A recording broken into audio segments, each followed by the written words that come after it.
ये पूरी वीडियो आपको समझ में आ जाए इसलिए मुझे मजबूरन वो फुटेजेस यहाँ लगानी पड़ेंगी जो सच में बहुत दिल दहला देने वाली हैं। हो सकता है कि वो YouTube की कम्युनिटी गाइडलाइंस के भी खिलाफ हों, लेकिन फिर भी मैं आपके लिए वो फुटेजेस इस वीडियो में लगा दूंगा।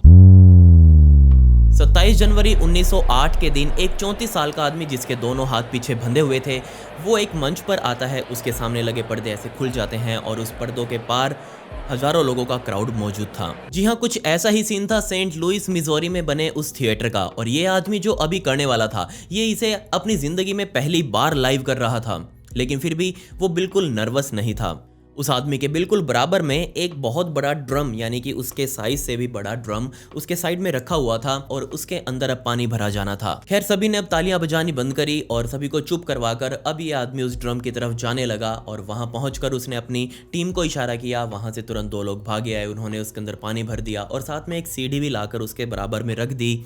और ये आदमी अब इस सीढ़ी में चढ़कर इस ड्रम के अंदर जाने वाला था। ये आदमी अब सीढ़ी पर चढ़ा और उसने सबसे पहले अपने दोनों पैर अंदर डाले और जैसे ही उसने दोनों पैर अंदर डाले, अंदर मौजूद काफी सारा पानी बाहर गिरने लगा। लोगों को विश्वास हो गया कि ये पूरा ड्रम पानी से भरा हुआ है और धीरे धीरे कर उसका पूरा शरीर अब अंदर जा चुका था, सिर्फ चेहरे को छोड़कर। तभी उसने अपने दोनों हाथ बाहर निकाले और अपने असिस्टेंट्स को इशारा किया। वो तुरंत उसकी तरफ भागे भागे आए और वो भी सीढ़ी के ऊपर चढ़कर उसके सर को ऐसे नीचे की तरफ दबाने लगे और देखते ही देखते वो पूरा आदमी इस ड्रम के अंदर फिट हो गया। ये सब देखकर सामने बैठे हजारों लोगों की भीड़ में मौजूद हर इंसान की सांसें रुकी हुई थी। सभी सोच रहे थे कि अब क्या होगा। देखते ही देखते उन लोगों ने, जो उसके असिस्टेंट थे, उन्होंने उस ड्रम का ढक्कन उठाया और ऐसे उसके ऊपर लगाया और 6 ताले इसके चारों ओर भी लगा दिए। ताले लगाने के बाद उन्होंने इस ड्रम को चारों तरफ से घुमाकर भी दिखाया ताकि लोगों को विश्वास हो जाए कि इस ड्रम से बाहर निकलने का कोई और रास्ता मौजूद नहीं है। अब बेशक वहां बैठे लोगों के लिए ये सब कुछ नया था, उन्होंने ऐसा कुछ पहले कभी नहीं देखा था, इसलिए सभी मन में बातें सोच रहे थे कि अंदर मौजूद व्यक्ति अब कैसे बचेगा, वो क्या करेगा, क्या वो मर जाएगा, वो बाहर कैसे निकलेगा। और इस सब में तकरीबन 2 मिनट बीत गए और इन 2 मिनटों के बाद वही आदमी एकदम सही हालत में, बिना हाथ बंधे हुए, उसके हाथ एकदम खुले हुए थे और एक ही झटके में ड्रम के पीछे आकर खड़ा हो गया। उसे देखते ही लोग पूरी तरह से हैरान हो जाते हैं और सोचने लग जाते हैं कि ये इस आदमी ने कैसे किया, कैसे ये इस बंद ड्रम के अंदर से बाहर आ गया। खैर, जैसे ही वो बाहर आया उसने अपने ड्रम को साइड में किया जो अभी भी लॉक्ड था पूरी तरह से, और ये जादू यहीं खत्म हो गया। लेकिन आगे बढ़ने से पहले मैं आपको बता दूं कि ये काम था जो पूरी दुनिया में सिर्फ एक ही इंसान कर सकता था और वो थे सर हैरी हुडीनी। जी हाँ, ऐसे ही खतरनाक स्टंट्स थे जिन्हें सिर्फ हैरी हुडीनी ही अंजाम दे सकते थे, उनके अलावा पूरी दुनिया में कोई नहीं। और इन स्टंट्स ने हैरी हुडीनी को पूरी दुनिया का सबसे बड़ा जादूगर बनाया। बजाय उनकी मौत को आज तकरीबन 100 साल बीत चुके हैं, लेकिन फिर भी हम उन्हें आज याद करते हैं। कमाल की बात यह थी कि उनके स्टंट्स इतने ज्यादा हैरानी भरे नहीं होते थे, बल्कि उनको करने का तरीका और उनका एटीट्यूड ही इन स्टंट्स को और ज्यादा खतरनाक बना देता था।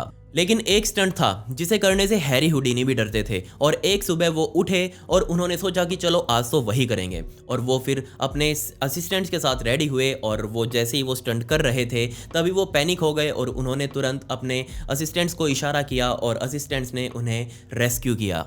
जिसके बाद उन्होंने फिर कभी ये वाला स्टंट ट्राई नहीं किया और फिर दशकों का समय बीत गया और लोगों ने सोच लिया कि जब हैरी हुडीनी ही ये स्टंट नहीं कर पाया तो हम तो है ही क्या चीज़। लेकिन तब आया सन 1990 का समय और दुनिया के सामने आया जो बरस नाम का ये आदमी। ये आदमी असल में कैलिफोर्निया के फ्रेस्नो में छोटा मोटा जादूगर था और उसने कहा कि फाइनली वो ये वाला स्टंट करेगा जिसे हैरी हुडीनी भी नहीं कर पाए थे। मुझे नहीं पता कि उसने कौन से नशे में ये काम करने का सोचा था, यहाँ तक कि उसने तो अपने परिवार को भी ये बोल दिया था कि वो अब से उसे जो बरस की बजाय हैरी हुडीनी ही बुलाया करें। इसलिए 31 अक्टूबर 1990 के दिन उसने अपनी वही पुरानी वाइट ड्रेस डाली और जो के साथ उनके दोनों लड़के भी तैयार हुए और ये पूरा परिवार पहुंच गया Black Bear Family Fun Centre में। ये एक बहुत बड़ा पार्क था जहां पर अब जो अपना जादू दिखाने वाले थे। कमाल की बात यह थी कि जो ने अपने इस स्टंट की इतनी तगड़ी एडवर्टीजमेंट कैलिफोर्निया में कर रखी थी कि ना सिर्फ कैलिफोर्निया से बल्कि कैलिफोर्निया के बाहर से भी लोग इस स्टंट को देखने के लिए वहां हजारों की भीड़ में जमा हो चुके थे। जी हाँ, ये इतना प्रसिद्ध हो चुका था कि वहां के कई बड़े बड़े न्यूज चैनल्स भी अपने अपने कैमराज उठाकर वहां आ चुके थे और उसे अब लाइव टीवी पर दिखाया जा रहा था। खैर, जो अपना हाथ हिलाता हुआ स्टेज के ऊपर चढ़ा और चढ़ते ही उसने अपना एक छोटा सा स्पीच दिया जिसमें उसने कहा कि वो अब वो स्टंट करने वाला है जिसे हैरी हुडीनी भी नहीं कर पाए थे।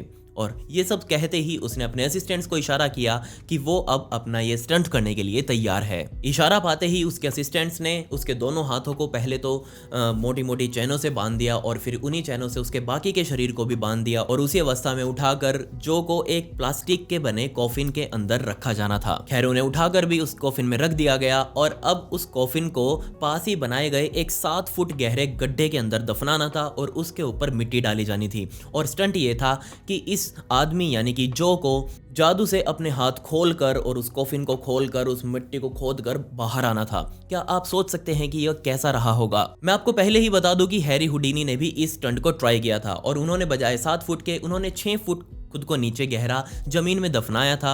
लेकिन कमाल की बात यह थी कि वो कॉफिन से तो बाहर आ गए थे लेकिन फिर वो मिट्टी से बाहर नहीं आ पाए और वो पैनिक हो गए और उन्होंने इमरजेंसी का इशारा किया और जिसके बाद उन्हें फिर रेस्क्यू किया गया था। जो ने भी अपने इस स्टंट की प्रैक्टिस काफी लंबे समय से कर रखी थी और ये बात भी पक्का थी कि अगर जो इस स्टंट को पूरा कर देते हैं तो उनका नाम भी हैरी हुडीनी की तरह लिया जाने लगेगा। लेकिन क्या ये सच में होने वाला था और आगे क्या हुआ वो सच में दिल दहला देने वाला है। और जैसे ये चैलेंज अब स्टार्ट होने वाला था तभी जो ने अपने असिस्टेंट से कहा, जब तुम 7 फुट गहरे इस गड्ढे को मिट्टी से भरोगे तो शुरुआत के 3 फुट तो उसके अंदर मिट्टी डालना और बाकी के 4 फुट इसके अंदर सीमेंट का घोल डाल देना। जी हाँ, आप सोच कर देखिए, जिसने भी ये बात सुनी सीमेंट के घोल वाली वो वहां पर खड़ा दंग रह गया। वहां खड़े हर इंसान ने जो को ऐसा करने से रोका लेकिन उसने सभी को कह दिया कि मुझे पता है मैं क्या कर रहा हूं, इसलिए मुझे मत सिखाओ, आप सिर्फ मजा लीजिए। और जैसे ही उसने अपने असिस्टेंट्स को इशारा किया, असिस्टेंट्स ने उसे फिर से नीचे दबा दिया और अब मिट्टी डालनी शुरू की गई। लेकिन अभी तक थोड़ी ही मिट्टी डाली गई थी और तभी अंदर से चिल्लाने की आवाजें आने लगी और तभी मिट्टी डालने का काम रोका गया। 2 बंदे अंदर कूदे, मिट्टी को हटाया और देखा कि जो अंदर लेटा हुआ चिल्ला रहा है। जब जो से पूछा गया कि क्या हुआ तो उसने कहा कि उसके गले की ये जो चेन होती है वो थोड़ी टाइट है, इसे प्लीज थोड़ा ढीला कर दो। ये सब देखकर वहां खड़े लोगों को ये लगने लगा कि जो अब डर गया है और इस स्टंट को ना करने के बहाने बना रहा है। लेकिन फिर से वो एक बार खड़ा हुआ और उसने लोगों से कह दिया कि आप चिंता मत करें, मैं इस स्टंट को जरूर अंजाम दूंगा और मैं अभी फिर से नीचे जा रहा हूँ। खैर इशारा मिलते ही उसके ऊपर फिर से 3 फुट मिट्टी डाली गई और 3 फुट मिट्टी डालने के बाद सीमेंट वाला ट्रक वहां आ गया और फिर वही 4 फुट मोटा सीमेंट का घोल या फिर मैं कहूँ कि जीते जाते व्यक्ति के ऊपर एक 4 फुट मोटा लेंटर लगा दिया गया था। पूरा गड्ढा अब भर चुका था और आसपास खड़े लोग जिसमें जो के दोनों बेटे और उसके माता पिता भी शामिल थे, सभी इस गड्ढे के पास आकर ये अब इंतजार कर रहे थे कि जो अब तुरंत इस गड्ढे से बाहर आ जाएगा। लेकिन इस इंतजार के बीच सभी को एकदम से झटका लगा और वो झटका था कि जो सीमेंट ऊपर डाली गई थी वो एकदम से 1 फुट नीचे जा धंसी। ये देखकर वहां सभी को झटका लगा और साथ में जो इस शो को लाइव देख रहे थे वो भी अपने घरों से बाहर निकल पड़े उस ग्राउंड में भागने के लिए, ये जानने के लिए कि वहां क्या हुआ है। अब आप भी सोच रहे होंगे कि यहाँ क्या हुआ। तो असल में यहाँ हुआ ये कि जो प्लास्टिक का कॉफिन जिसके अंदर जो लेटा हुआ था वो कॉफिन इतना मजबूत नहीं था और उसके ऊपर तकरीबन 1.25 टन का भार मौजूद था और ये कॉफिन का ढक्कन यानी कि जो प्लास्टिक वाला ढक्कन ऊपर लगा हुआ था वो इस भार को सहन नहीं कर पाया और अंदर ही टूट गया। और अब आप सोच ही सकते हैं 1.25 टन मिट्टी एक ही झटके में उस कॉफिन के अंदर समा गई। यकीन मानिए ऐसा होने पर जो जिंदा ही दफन हो गया था और अब तुरंत जो को बाहर निकालने का काम शुरू किया गया और जो तक पहुंचने में बदकिस्मती से पूरे 30 मिनटों का समय लगा और जब तक बचाने वाले लोग जो तक पहुंचे तब तक बहुत देर हो चुकी थी और जो मारा जा चुका था। ये बस एक संयोग है या फिर कुछ और, पर हुडीनी की 64वीं पुण्यतिथि के दिन ही जो बरस की भी मौत हो गई थी। जांच में पाया गया कि जो ने स्टंट करने से पहले अपने इस कॉफिन की जांच नहीं की थी। उसे नहीं पता था कि उसका ये कॉफिन वाला ढक्कन कितना भार उठा सकता है। वो असल में हमेशा स्टंट की प्रैक्टिस मिट्टी से करते आए और हम सभी को पता है कि मिट्टी सीमेंट के घोल से हल्की होती है। मेरे ख्याल से अगर ये हादसा ना होता तो भी जो का बचना लगभग नामुमकिन ही था, क्योंकि आप भी सोच कर देखिए उसके ऊपर 4 फुट मोटा लेंटर लगा दिया गया था और हम सबको पता है कि 2-3 मिनटों में या फिर 5 मिनटों में बेशक लेंटर या फिर ये सीमेंट वाला घोल सूखता नहीं है लेकिन इतना ठोस तो जरूर बन जाता है कि हम उसे अपने हाथों से तो नहीं चीर सकते। ये स्टंट शुरुआत से ही ना समझियों पर चल रहा था लेकिन जो का कॉन्फिडेंस देखकर कोई भी उसे रोक नहीं पाया। खैर पिछली वीडियो का शाउट आउट हेमराज मीणा को and comment pick me to get a shout out in next video. आपको ये वीडियो कैसी लगी कमेंट्स में वो भी बता दें। मिलते हैं अगली वीडियो में। ये वीडियो देखने के लिए धन्यवाद।